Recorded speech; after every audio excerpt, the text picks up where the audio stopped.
샬롬, 오늘도 이 아침에 하나님의 평안을 여러분에게 전합니다. 함께 찬송가 282장 찬양하시면서 10월 3일 화요일 새벽 예배를 시작하도록 하겠습니다.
함께 기도하겠습니다. 하나님 감사드립니다. 오늘도 우리 삶 가운데 함께 하셔서 하나님의 평안을 전해주심에 감사드립니다. 오늘도 하나님의 임재 가운데 살기를 소망합니다. 하나님의 말씀 가운데 살기를 소망합니다. 성령 가운데 살기를 소망하오니 우리를 붙잡아 주시옵소서. 영적으로 다시 한번 각성하며 부흥의 은혜를 경험할 수 있는 우리가 될 수 있도록 아버지 임재하여 주시옵소서. 또한 자연재해와 또 전쟁으로 고생하는 또 신음하는 아파하는 나라들을 주님께 올려드리며 기도합니다. 주님께서 함께하여 주셔서 그들의 삶 가운데 찾아가 주셔서 하나님의 평안이 하나님의 샬롬이 그들의 삶 가운데 넘쳐날 수 있도록 주님 인도하여 주시옵소서. 오늘 우리 삶 가운데 함께 하신 주님을 찬양하며 주 예수 그리스도의 이름으로 기도드립니다. 아멘.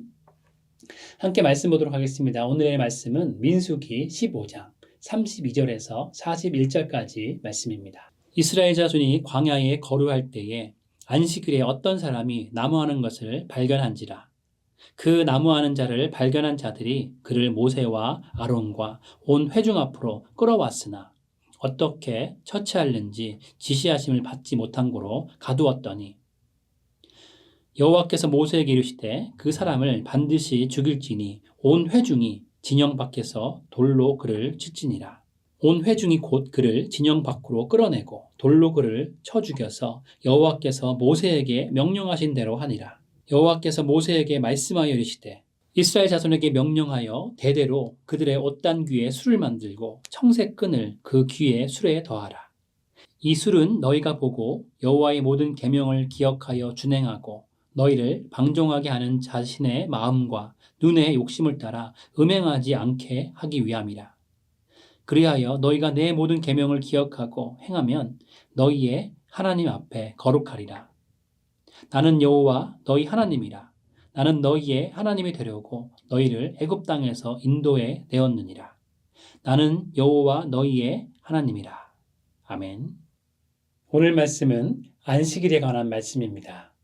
우리가 잘 아는 것처럼 안식일은 천지 창조 이후 7일째 되는 날에 하나님께서 안식하심으로 처음으로 시작이 되었습니다. 그런데 하나님께서 안식하셨다는 의미를 우리는 깊이 있게 생각해 볼 필요가 있죠. 완전하신 하나님이 왜 쉬셔야 할까요? 졸지도 않고 주무시지도 않으신 하나님께 왜 안식이 필요할까요? 하나님께서 안식하셨다는 것은 우리처럼 휴식이 필요하다는 의미가 아닙니다. 하나님께서 천지 창조 후에 안식을 하셨다는 것은 천지 창조가 더 이상 어떤 일도 필요 없을 정도로 완벽했다는 뜻입니다. 하나님께서 해와 달과 별들과 땅의 모든 것을 다 만드시고 보시기에 좋았더라라고 말씀하셨습니다. 그리고 사람을 보시기에 심히 좋았더라라고 말씀하신 것처럼 하나님의 창조 그 자체가 완벽했습니다. 더 이상 손볼 데가 없는 완전한 창조였죠. 그래서 하나님의 안식은 일을 그친 날이 아니라 창조의 완전함을 보면서 하나님의 영광을 바라보는 날입니다. 다른 말로 하면 단순히 아무것도 안 하고 쉬는 날이 아니라 하나님의 완전함을 바라보면서 하나님의 영광을 찬양하는 날이 바로 안식일인 것입니다. 완전하신 하나님의 얼굴을 바라보며 하나님의 영광스러운 임재 안에 들어가는 날이 안식일이죠. 결국 안식일은 하나님을 예배하고 하나님을 경배하며 완전하신 그 하나님을 누리는 날이 바로 안식일입니다.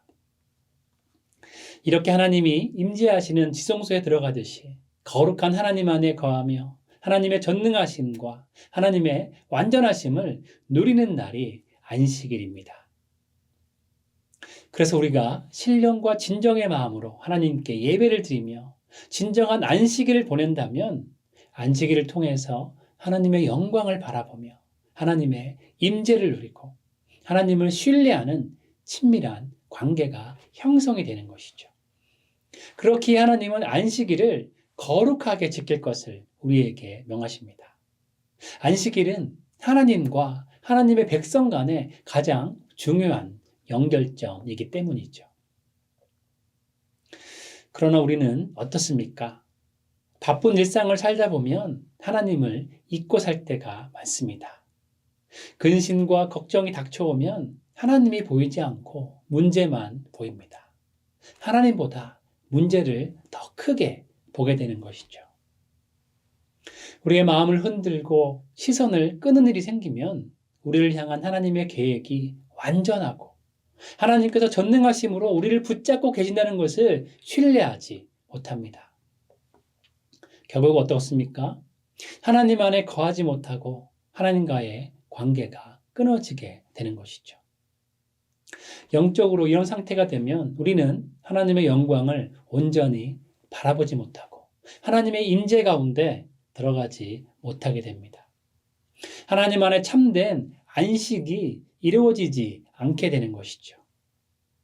하나님의 완전하심과 전능하신 하나님의 영광을 바라보지 못하고 세상 일에만 바라보며 동분서주합니다. 몸은 예배를 드리는 장소에 와 있는 것 같지만 마음은 아직 세상에 머물러 있습니다. 이미 하나님께서 완전하신 계획으로 우리를 인도하고 계신데 그 하나님의 계획을 신뢰하지 못하기 때문에 세상에서 어찌어찌 해보려고 아등바등 애를 쓰는 모습을 보게 되는 것이죠. 바로 그 모습이 오늘 말씀 속에 안식일을 범한 자의 모습입니다. 출렁이는 홍해를 가르며 출애굽을 시켜주시고 광야에서 만나와 메추라기로 배불리 먹이시고 이제 약속하신 젖과 꿀이 흐르는 땅을 보여주시면서 인도하고 계신데 안식일에 나무를 하러 갑니다.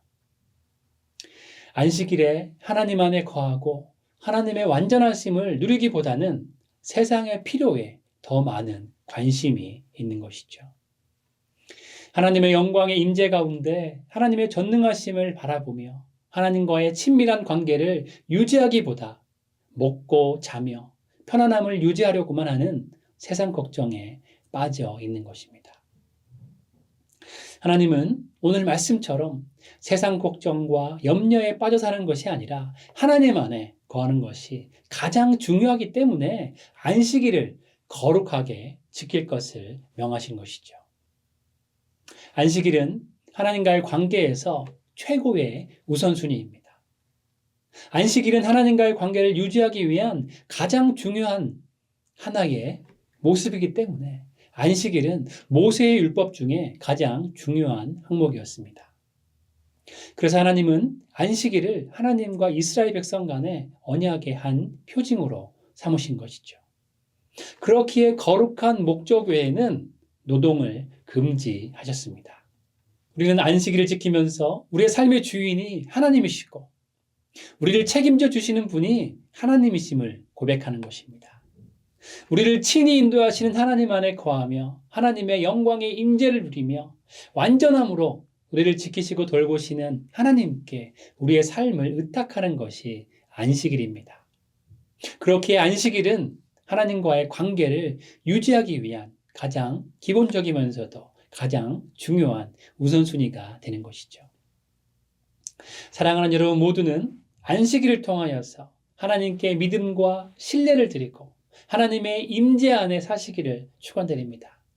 참된 안식일을 하나님께 드림으로 하나님의 완전하신 보호와 인도 속에서 평안을 누리시는 여러분의 참되기를 주님의 이름으로 축원드립니다. 그리고 오늘 말씀은 하나님의 말씀이 우리의 삶의 중심이 되어야 함을 말씀합니다. 오늘 본문 말씀은 하나님의 백성들이 얼마나 하나님의 뜻을 중요하게 여기며 살아야 하는지를 보여주고 있죠. 이스라엘 백성들은 누구나 하나님을 체험했습니다. 그리고 이스라엘 백성들은 누구나 하나님께서 말씀하신 십계명의 중요성을 깨닫고 있었습니다. 하나님의 말씀이 얼마나 엄중한지, 왜 하나님께서 그렇게 말씀하셨는지를 모두 다 알고 있었죠. 그랬기에 안식일에 나무를 구하러 간 사람이 얼마나 중요한 일을 범한 것인지를 너무나 잘 알고 있었습니다. 그러나 34절은 당시 상황을 이렇게 기록합니다. 어떻게 처치하는지 지시하심을 받지 못한 고로 가두어 떠니. 안식일에 나무를 한 것이 그럴 수도 있지 정도의 일이 아니라 정말 어떻게 그런 일을 할 수 있지 정도의 심각한 중범죄를 저지른 것이었습니다. 그런데 백성들은 어떻게 했습니까? 아직 이 부분에 대한 하나님의 정확한 말씀을 듣지 못했기 때문에 자신들 임의로 처벌하지 않았습니다. 하나님의 지시를 받을 때까지 안식일을 범한 사람을 가두어 두기만 한 것입니다. 우리는 하나님을 신뢰하는데 이런 세세한 부분까지 하나님을 신뢰해야 합니다. 하나님께서 우리의 모든 것을 감찰하시고 우리의 모든 부분을 다 아시고 하나님의 뜻 가운데 우리를 인도하고 계심을 인정해야 합니다. 하나님의 말씀과 하나님의 뜻에 분명히 어긋날지라도 하나님께서 친히 선악간에 판단하시고 징계하실 것을 신뢰해야 합니다. 내가 재판관이 되어서 남을 비판하고 정죄하고 내가 처벌을 내리는 것이 아니라 우리는 마지막까지 내가 아닌 하나님의 영광이 드러나도록 해야 하고 하나님의 뜻을 마지막까지 구해야 합니다. 이스라엘은 신정국가로서 최후의 결정권은 언제나 하나님께 있었습니다. 하나님의 백성은 지도자의 즉흥적인 판단이나 민중들의 감정에 의해 법을 집행한 것이 아니라 모든 부분에서 여호와의 뜻을 따르고 하나님의 계시를 기다리는 삶을 살아야 했습니다. 그래서 성경은 시대를 초월해서 모든 사법 절차의 최후 결정을 가장 위대한 입법자이신 하나님께 맡길 것을 말씀하고 있는 것이죠. 우리는 인간의 부패한 이성으로는 올바른 판단을 할 수 없음을 인정해야 합니다. 하나님의 말씀에 귀를 기울이는 것이야말로 가장 현명한 판단입니다. 요나는 하나님의 음성을 확실하게 들었습니다. 니느웨에 가서 회개를 전하라는 하나님의 음성을 들었습니다. 그러나 요나는 니느웨를 가지 않고 그 반대 방면인 다시스로 도망갔습니다. 참 대단한 선지자인 것 같습니다. 하나님의 음성을 정확하게 들었는데 정확하게 반대로 도망갑니다. 우리는 침략을 당해본 민족이기에 이 요나의 심정을 충분히 이해할 수 있습니다.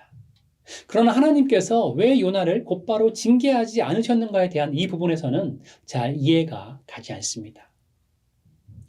요나는 하나님의 지엄한 명령을 받고 하나님의 말씀을 어겼지만 바로 처벌받지 않았습니다. 오히려 요나를 죄악 중에 있더라도 기도를 들으시는 하나님의 긍휼과 은혜를 요나는 받게 되었던 것이죠. 하나님은 큰 물고기 뱃속에서 요나를 구하시고 요나를 용서해 주셨습니다. 하나님은 얼마나 자비로운 하나님이십니까? 하나님은 얼마나 넓은 마음으로 우리를 안아주시고 받아주시는 하나님이십니까? 우리가 죄를 저지를지라도 받아주시고 우리가 죄악 중에 있더라도 우리의 기도를 들으시는 분이 바로 우리의 하나님이시죠. 사랑하는 여러분 모두도 어떤 상황이 있더라도 이렇게 사랑이 넘치고 어떤 죄도 용서하시는 하나님께 나아가시기 바랍니다. 그러면 반드시 하나님께서 여러분들을 회복시켜 주시고 은혜를 베풀어 주실 것입니다. 그래서 하나님께서 하시고자 하는 일이 무엇입니까? 하나님은 요나도 니느웨 사람도 하나님의 백성으로 회복되기를 원하십니다. 하나님의 영광을 바라보며 하나님의 은혜 아래에서 하나님을 신뢰하며 하나님과의 깊은 관계를 맺고 매일매일 천국을 누리는 삶을 살기를 원하시는 것이죠. 요나를 용서하심으로 니느웨 사람들에게도 하나님의 긍휼과 은혜를 전하신 하나님께서는 우리에게도 매번 다시금 기회를 주십니다. 진정한 안식일을 하나님 안에 보내며 매일매일 하나님을 신뢰하며 살기를 바라시기 때문에 하나님을 배반해도 다시금 용서하시며 우리와 하나님과의 관계를 회복시키시는 것입니다. 그 회복의 관계로 하나님과 깊은 관계를 유지하며 하나님의 뜻을 마지막까지 구하며 하나님의 마음으로 세상 속에서 하나님의 사랑과 정의를 우리가 나타내기를 하나님께서 원하시는 것이죠. 그렇게 우리는 우리의 뜻을 나타내려고 하기보다는 하나님의 뜻을 구해야 합니다. 불완전한 우리의 생각이 아니라 완전하신 뜻 가운데 모든 사람을 사랑하시는 하나님의 말씀을 따라야 하는 것이죠. 연약한 우리를 사용하셔서 하나님의 일을 이루시는 하나님의 말씀 가운데 거하심으로 하나님의 일에 귀하게 쓰임받으시는 여러분 모두 되시기를 주님의 이름으로 축원드립니다. 오늘 말씀은 안식일에 관한 규정에 연결되는 또 한 가지 말씀으로 구성되어 있습니다. 37절 말씀부터 보게 되면 옷단 귀에 술을 달라는 말씀을 주고 있죠. 그런데 왜 안식일 규정에 옷단 귀에 술을 달라는 말씀이 붙어 있는지 언뜻 보면 이해가 되지 않습니다. 그러나 옷단 귀에 술을 달라는 하나님의 뜻을 알면 두 말씀이 왜 연결되어 있는지 깨닫게 됩니다. 옷단에 다는 술은 하나님의 백성들은 하나님의 말씀을 따르고 기억하며 지켜야 함을 말씀합니다. 이스라엘은 하나님께 선택받은 민족으로서 세상과 결탁하며 사는 것이 아니라 항상 세상과 구별된 거룩을 유지하며 살아야 했습니다. 그런 의미에서 하나님은 하나님의 백성들이 신앙생활뿐만 아니라 일상생활에서도 깊이 관여하셔서 하나님의 백성들이 거룩한 백성으로 살기를 원하십니다. 그래서 하나님은 이스라엘 백성들의 의복에도 하나님을 기억할 수 있는 표시를 하여서 하나님의 말씀을 기억하게 하시고 삶 중에서도 말씀을 실천할 수 있도록 하신 것이죠. 38절 말씀을 보게 되면 옷단에 다는 술은 청색끈을 더하여서 만들게 하였습니다. 사진에서 보는 것처럼 청색을 더해서 옷단에 다는 술을 만들었는데 이 청색의 의미는 하나님의 보좌가 있는 하늘을 상징합니다. 옷단에 청색술을 달아서 하나님을 기억하도록 한 것입니다. 그래서 이스라엘 국기 사진을 보게 되면 하나님을 상징하는 파란색으로 만들어진 것을 보게 되죠. 그리고 옷단에 다는 술을 치칫이라고 하는데 이 치칫의 글자와 매듭의 숫자는 하나님의 계명을 뜻합니다. 치칫의 히브리어 글자를 합하면 600이 됩니다. 그리고 치칫은 4가닥 줄을 사용하는데 5개의 매듭을 꽂게 됩니다. 그래서 마지막 끝에 8개의 가닥이 생기게 되는 것이죠. 그래서 5개의 매듭과 8가닥을 합치면 13이라는 숫자가 됩니다. 결국 치칫의 히브리어 글자 600과 치칫의 5개의 매듭과 8가닥의 숫자를 합쳐서 613이라는 계명의 숫자로 맞아떨어지게 되는 것이죠. 그러니까 옷단에 다는 술은 하나님의 말씀을 항상 몸에 지니고 살면서 기억하고 지키기 위해서 치칫을 의복에 달게 되는 것입니다. 그래서 39절 말씀부터 40절까지 말씀을 하나님께서 이스라엘 백성들에게 주고 계십니다. 이 술은 너희가 보고 여호와의 모든 계명을 기억하여 준행하고 너희를 방종하게 하는 자의 마음과 눈에 욕심을 따라 음행하지 않게 하기 위함이라. 그리하여 너희가 내 모든 계명을 기억하고 행하면 너희의 하나님 앞에 거룩하리라. 세상에 매여 세상을 바라보며 사는 것이 아니라 오직 하나님의 말씀을 기억하고 실천하는 삶이 하나님께서 우리에게 원하시는 삶임을 말씀하고 있죠. 마태복음 13장에서 예수님은 씨 뿌리는 비유를 통해서 제자들을 가르치고 계십니다. 예수님 당시에는 밭에 씨를 뿌릴 때 소나 나귀의 등에 씨앗을 담은 자루를 올려놓고 나귀가 밭고랑을 걸어가면서 자연스럽게 씨앗이 떨어지게 했습니다. 그래서 그 씨앗이 길가에 떨어지기도 하고 돌밭에 떨어지기도 하고 또한 가시떨기 위에 떨어지기도 하고 좋은 땅에 떨어지기도 했던 것이죠. 예수님께서 이 말씀을 하신 이유는 씨앗이 여기저기 떨어질 수 있는데 그 씨앗을 좋은 땅에 심어야 30배, 60배, 100배의 결실을 맺는다는 것입니다. 좋은 땅이라 함은 우리의 마음이 하나님과 좋은 관계를 맺고 있는 은혜가 넘치는 땅이어야 하고 하나님을 품은 마음에 말씀을 심으면 30배, 60배, 100배의 결실을 맺게 된다는 것입니다. 오늘 말씀도 표면적으로 안식일을 지키는 것이 중요한 것이 아님을 말씀합니다. 안식일의 진정한 의미를 깨닫고 우리가 하나님과 깊은 신뢰의 관계를 맺고 살아야 하는 것이죠. 하나님은 정말 전능하신 하나님이시고 완전하신 하나님이시고 우리의 삶의 모든 필요와 우리의 안고 일어섬도 다 아시고 계시다는 것을 믿는 믿음으로 삶을 살아가야 하는 것입니다. 그 고백을 하나님께 드리며 예배하며 하나님 안에 거하는 것이 참된 안식일의 모습인 것이죠. 넘어져도 실패해도 죄 가운데 빠져도 우리를 바로 벌하지 않으시고 다시금 기회를 주시는 것도 우리가 더 깊은 하나님과의 관계를 맺고 살기를 원하시기 때문이고 여전히 하나님 없이 살아가려는 우리를 용서해 주시며 사랑하시는 것도 우리에게 하나님의 긍휼과 은혜를 베풀어 주시기 위함입니다. 그리고 우리를 참으시고 용납하시는 그 긍휼과 은혜가 아직 하나님을 믿지 않는 세상에도 동일하게 긍휼과 은혜를 베푸시기 위함인 것이죠. 그렇기 때문에 무엇보다 중요한 것은 우리가 하나님의 말씀 안에 거하는 것입니다. 매일 하나님의 말씀을 기억하고 세상 가운데서 그 말씀대로 살아가는 그 몸부림이 있을 때 하나님과 친밀한 관계를 유지할 수 있기 때문이죠. 또한 하나님의 모든 계명을 기억하고 준행할 때 자기의 마음과 눈의 욕심을 쫓지 않게 되기 때문입니다. 하나님의 계명을 기억하고 준행하는 일을 매일매일 살아내라고 옷단에 술을 달게 하신 것이죠. 이스라엘 백성들은 지금도 이런 의복을 입고 있습니다. 테필린이라는 쉐마의 말씀이 담긴 상자를 아직도 이 손목과 이마에 달고 기도합니다. 하나님의 말씀을 기억하기 위함이죠. 41절은 이렇게 말씀합니다. 나는 여호와 너희 하나님이라. 나는 너희의 하나님이 되려고 너희를 애굽 땅에서 인도해 내었느니라.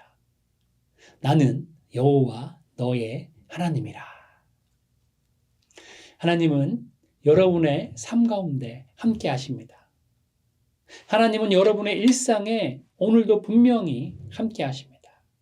하나님은 여러분의 신음소리에도 응답하시는 사랑과 긍휼이 넘치는 하나님이십니다. 우리의 삶 가운데 친히 함께 하셔서 놀라운 역사를 만드셨고 앞으로도 놀라운 일을 만들어 가실 분이 바로 우리의 하나님이십니다. 그렇게 우리를 지금까지 인도하신 전능하신 하나님을 진심으로 믿으시고 우리를 앞으로도 완전하신 하나님의 계획으로 이끌어 주실 하나님을 신뢰하면서 하나님과 깊은 사랑의 관계를 맺으시는 여러분 모두 되기를 주님의 이름으로 축원드립니다. 하나님의 말씀을 이 세상 무엇보다 소중히 여기시면서 깊은 사랑의 관계를 맺으시고 세상 가운데서도 하나님의 긍휼과 은혜를 전하시는 여러분 모두 되기를 소망합니다. 함께 기도하겠습니다. 하나님 감사드립니다. 우리의 삶 가운데 함께 하시고 지키시고 보호하시고 인도하심에 감사를 드립니다. 완전하신 주님께서 완전하신 계획으로 우리를 인도하고 계신 줄을 믿습니다. 그 하나님을 바라보며 참된 안식일을 주님께 올려드릴 수 있는 우리 삶 될 수 있도록 도와주시옵소서. 안식일을 통하여서 하나님의 영광을 바라보게 하시고 전능하신 그 하나님의 은혜를 체험하게 하시고 하나님과 매일매일 동행할 수 있는 우리들의 삶이 될 수 있도록 아버지 붙잡아 주시옵소서. 또한 우리의 삶의 주인 되시는 하나님의 말씀으로 살기를 소망합니다. 내 뜻과 내 생각이 아니라 오직 하나님의 말씀으로 세상 가운데 하나님의 사랑과 은혜를 전할 수 있는 귀한 삶 될 수 있도록 우리를 붙잡아 주시옵소서. 오늘 우리 가운데 함께 하시고 우리를 이끌어 주실 주님을 찬양하며 주 예수 그리스도의 이름으로 기도드립니다. 아멘. 계속적으로 주님 앞에 각자의 기도 제목을 가지고 기도하며 나가도록 하시겠습니다.